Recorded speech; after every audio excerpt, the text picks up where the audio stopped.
තේරුමක් නැතුව පින් කරන්න එපා. මම සරල උදාහරණයක් කියන්නම්කෝ. ඔයාලා රුවන්වැලි මහසෑයට යනවනේ. රුවන්වැලි මහසෑයට ගියන් පස්සේ රුවන්වැලි මහසෑය කිරිපිඩු ආහාර දැකලා තියෙනවනේ. කිරිපිඩු ආහාර දකින්නවනේ.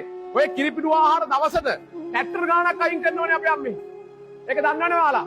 ට්‍රැක්ටර් ගානක් අයින් කරන් පස්සේ අපි දානවා ප්‍රශ්නයක්. මොකද්ද? අපරාධ මේවා මේ අර පිළිකාරෝ හොරට දෙන්න තිබුණා. මොනවද මේ කරන්න එහෙන අපරාධ වෙන්නේ කියලා කියන්නේ නැද්ද? කියනවනේ. ඒ කියන කතාව සාධාරණයිද? ඒ කියන කතාව සාධාරණයිද? මගේ රත්තරන් ආමේ පිළිකා රෝගියෙක් කියන්නේ එක්කෙනෙක් මගේ බුදුහාමුදුරු කියන තව එක්කෙනෙක්. මගේ බුදුරජාණන් වහන්සේගේ මේ මාංශ කියනවා බුදු පියාණන් වහන්සේ එක්තරා තැනකදී දේශනා කරනවා මේ ශරීරයේ තියෙන මස් ආනන්ද මම මේ පොළේ පස් ගන්නට වඩා දීලා තියෙනවා කන්න මිනිස්සුන්ට සත්තුන්ට. දන්නවද යක්ෂය කොච්චර කාද මගේ බුදු පියාණන් වහන්සේගේ ශරීරයේ කොටස්? සස ජාතකේ බලන්නකෝ. සස ජාතකේ සක්කදේවෙන්නේ මෙයාගේ සීලය හරි සීලයක්ද කියලා බලන්න. මේ තමන් සීල් දකින්නවා. මේ හාවා පුංචි හාවෙක් සීල් දකින්නවා. මේ සීල හරි සීලයක්ද කියලා බලන්න. පරමත්ත පාරමිතා පුරුණවද කියලා බලන්න. සද්දෙවිදු ඇවිල්ලා කියනවා ළඟට ඇවිල්ලා මට බඩගිනි. මට පුළුවන් නම් කන්න දෙයක් දෙන්න. මොකද හාව කිව්වේ? ගහන්න ගිනි මැලයක් මෙතන. දැන් දුප්පත් මිනිස්සෙක් ඉදිරිය ආවේ ගහන්න ගිනි මැලයක්. ගිනි මැලයක් ගහන්නේ කියලා මේ ගිනි කරන මගේ හාව පැන්නා. ඒ කවුද? මගේ බුදු පියාණන් වහන්සේ තමන්ගේ ශරීරය දුන්න කුසගින්න නිවා ගන්න. එතකොට එහෙම කෙනෙක්ට කිරිපිඩු ආහාර ඔහම ලැබිලා මදි. මේ මුළු ලෝක පිපෙන මල් ටික බුදු පියාණන් වහන්සේට කෝටි ප්‍රකෝටි ගණන් දවසට පූජා වෙනවා. මතක තියාගන්න. මගේ බුදු පියාණන් වහන්සේගේ ශ්‍රී හස්තයෙන් නොකාපු කෙනෙක් නැහැ. මේ ශ්‍රී හස්තයෙන් ඒ කියන්නේ ජීවිතයෙන් නොකාපු කෙනෙක් නැහැ. ඒක එක දරකදී බුදු පියාණන් වහන්සේ දේශනා කරන්නේ මේමය. කාශ්‍යප මහ රහතන් වහන්සේට දන් දෙන අම්ම කෙනෙක් හිටියා. මේ අම්මා හැමදාම කාශ්‍යප මහ රහතන් වහන්සේට විතරයි දන් දෙන්නේ. හැබැයි එක දවසක් කාශ්‍යප මහ රහතන් වහන්සේ ඉතල මගේ බුදු පියාණන් වහන්සේ මේ වීදියේ පිටුසුගා වැඩියා. මේ අම්මා මොකද්ද කරේ? කාශ්‍යප රහතන් වහන්සේ කියලා හිතලා බුදු පියාණන් වහන්සේට දාන පූජා කරා. දාන පූජා කරාම බලන්න පිටිපස්ස බලනකොට කාශ්‍යප මහ රහතන් වහන්සේ වඩිනවා.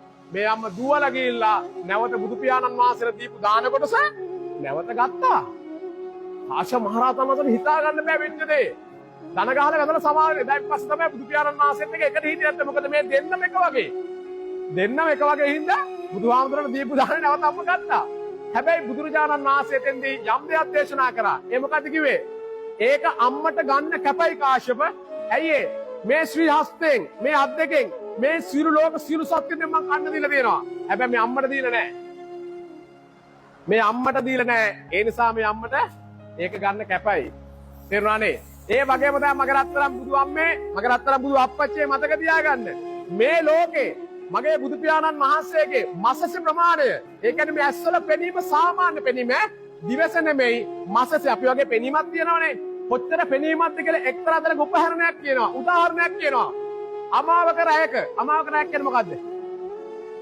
ඒ කියන්නේ ගිනි කළුවරේ හදක් නැහැ වැහි බලාකුලෙන් වැහිලා හදක් නැහැ අමාවක රැයක මධ්‍යම රාත්‍රියක රෑ 12ට විතර ඝන වනාන්තරයක ඒ කියන්නේ කළුවර වෙච්ච මහා ඝන වනාන්තරයක කළු කරත් එක කළු අබෑට පුරවලා එක අබෑටයක් අම්මේ දෙකට කඩනවා. මේ කැඩුවෙන් පස්සේ මගේ බුදු පියාණන් වහන්සේගේ මසසට මේක පේනවා. අර ගිනි කරුවලේ තියෙන අබෑට ටිකේ තියෙන චූටි ඇටයක් දෙකට කැඩුවෙන් පස්සේ සාමාන්‍ය පිය වියසට මගේ බුදු පියාණන් වහන්සේට පේනවා මේක. බුදු පියාණන් වහන්සේ දේශනා කරන මට ඒ තරම් පෙනීමක් ලැබෙන්න ආනන්ද හේතුව තමයි මේ අහසේ තාරුපා ගන්න මගේ ඇස් ගලවල මන් දන් දීලා තියෙනවා. උදාහරණයක් ගන්නවා සිවි රජුරුවන්ගේ කාලේ. සිවි රජුරුව වෙලා ඉන්නකොට අන්ත මිනිස්සෙක් එනවා ළඟට ඇවිල්ලා මගේ මේ සිවි රජුරුව කරන මගේ බුදුහාමුදුරුව ළඟට ඇවිල්ලා කියනවා මේ රජතුමනි මට හරි අමාරුයි. රජුරුව ආන ඇයි මොකක්ද අමාරුව? මගේ ඇස් දෙක පේන්නේ නැහැ. ඉතින් උඹට මගෙන් මොකද්ද වෙන්න ඕනේ? හරි කාරුණිකයි රජුරුව. මම ඉල්ලුවත් දෙයක් දෙනවද? අනිවාර්යෙන් දෙනවා. ඉල්ලන්න ඕන දෙයක්. ඊට පස්සේ අවසාන 3 වතාවක් ඉල්ලලා කියනවා මගේ අම්මේ පුළුවන් නම් ඔබ වහන්සේගේ ඇස් දෙක දෙන්න කියලා. සිවි රජුරුව අනේ දෙයි හාමුදුරුවනේ වෙද මහත්තයට කතා කරලා කියනවා මගේ ඇස් දෙක ගලවලා දෙන්න. මෙයාට මගේ ඇස් දෙක ගලවලා දෙන්න. වෙද මහත්තයා කියනවා නෑ එපා. ඔබ වහන්සේ උම්මත්තක වෙලා දන්නේ කතා කරන්නේ. අපි මරන්න ඉන්න කෙනෙක්ගෙන් ඇස් දෙක ගලවලා දෙමු. නෑ. මේ අන්ධ අහිංසක මිනිස්සු මගේ ඇස් දෙක ඉල්ලුවේ. මේ දෙක ගලවලා දීපන්. අනේ එදා මේ ඇස් දෙක ගලවලා දුන්න මගේ රත්තරන් අම්මේ. ඒ වගේ අහස තාරුකා වලට වැඩිය මගේ බුදු පියාණන් වහන්සේ ඇස් ගලවලා දීලා තියෙනවා. දන්නවද? අන්නේ ස්නා තමයි මසස ප්‍රමාණය තරම් ප්‍රබල වෙන්නේ. මගේ අම්මලා අප්පච්චිලාට ලැබෙන දේවල් ලැබෙන්න හේතුව ඔයාලා පෙර සංසාර දීපු හින්දා.